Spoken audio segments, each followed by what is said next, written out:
as soon as I was able to read, I came across the old science fiction pulp magazines, which were shipped across as ballast, sold in Woolworths for 3 pence each or whatever.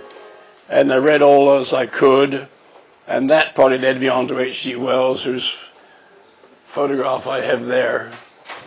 Wells is my god, and I read everything I could get hold of. The writers who had the greatest influence on me were Wells and Olaf Stapledon, whose Last and First Men is still, a classic. And I persuaded him to give a lecture once to the British Anthropological Society, and that's somewhere on record. You might dig that out. And wonderful man. The idea of sort of artificial satellites and big space stations inhabited. I mean, that had been around in science fiction, but their practical application seems centuries ahead. And it was about 1945, I suppose. I'm not quite sure of the date again and what actually triggered my thoughts. And I'm trying to get hold of the original, my original article typescript, which I hope is in the archives somewhere. And I look forward to reading it and finding, when did I actually write this and what did I actually say?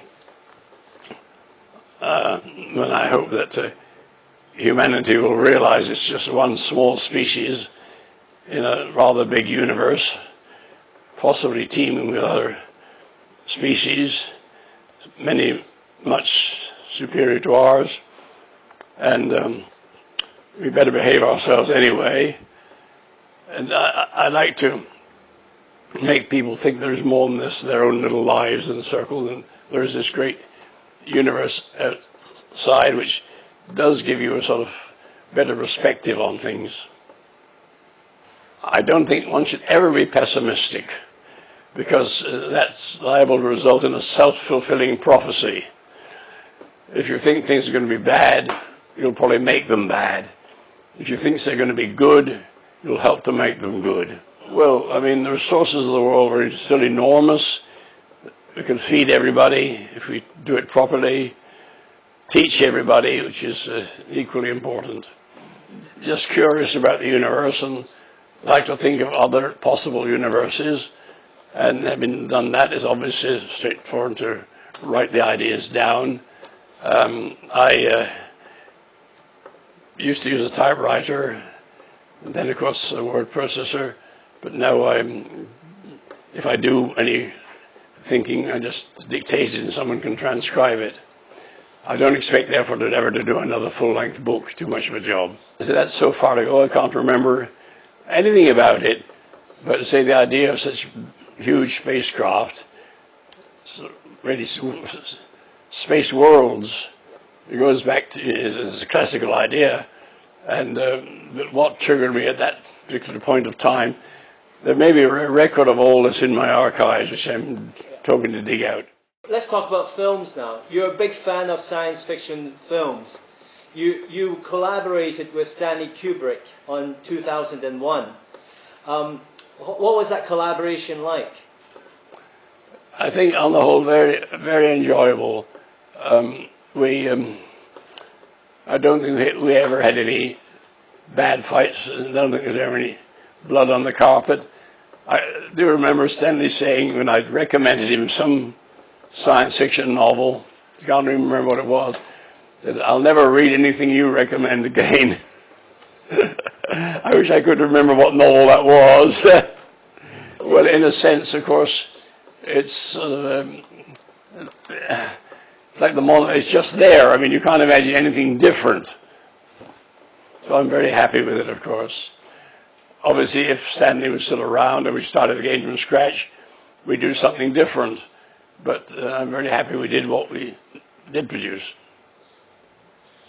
Do you see any other books of yours that could be turned into a science fiction classic like that? Any other books? I'm glad you asked me that. Actually, there's 5 or 6 that could very well be adapted. And Childhood's End. Well, that's it. Yes, there's been a lot of work being done on that, but I would like to see that developed. But what do you think of the present disaster, that the tsunami that hit Sri Lanka? Well, how were you affected by that? Well, luckily we were not affected directly, and I don't think we lost any equipment or personnel. But it is a very spooky affair. I don't know where I picked up the word tsunami first, and why I wrote it into whenever it was. I got to sort of dig this out in my 1953. 1953 it is, and because I want to squash this idea that I may be responsible for it. I was writing about the damn thing. I'm not that powerful. Do you have any last comments to make about any subject you like on your mind about? No, just keep your cool and don't panic. Is I still think the best motto for everybody. How does it drive them? I've only driven once just to get my driving license. In the process of getting my driving license, I learned that I shouldn't drive. Think probably hybrid cars. I don't really know, but they're quiet. Electric cars are quiet, and there should always be plenty of electric power. We use the sun and the sea and things, so we can manage on electric cars indefinitely, which we can't on cars which use oil, which should be gone in a few centuries.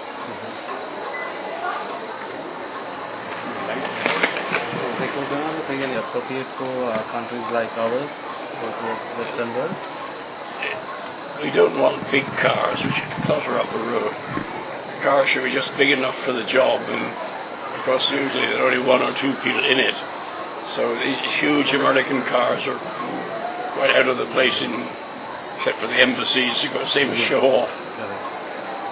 Thank you for your honest stuff. Thank you very much. Possible sources of energy, to find the ones which are least polluting or damaging to the environment. There are many such sources, I believe. If we're intelligent enough to use them, we should have no problems. And what do you think about this car then? Do you think it's suitable? Well, a car like this seems ideal.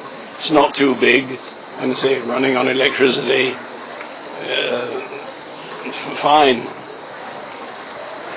Would you recommend it to the people of Sri Lanka? Well, no, I better not get involved in commerce. I'm all in favor of bicycles. So not using fossil fuels, anything? Not using fossil fuel. Okay, good. Maybe one word about the electric cars in the future. We can start using fossil fuels again when we're fossils.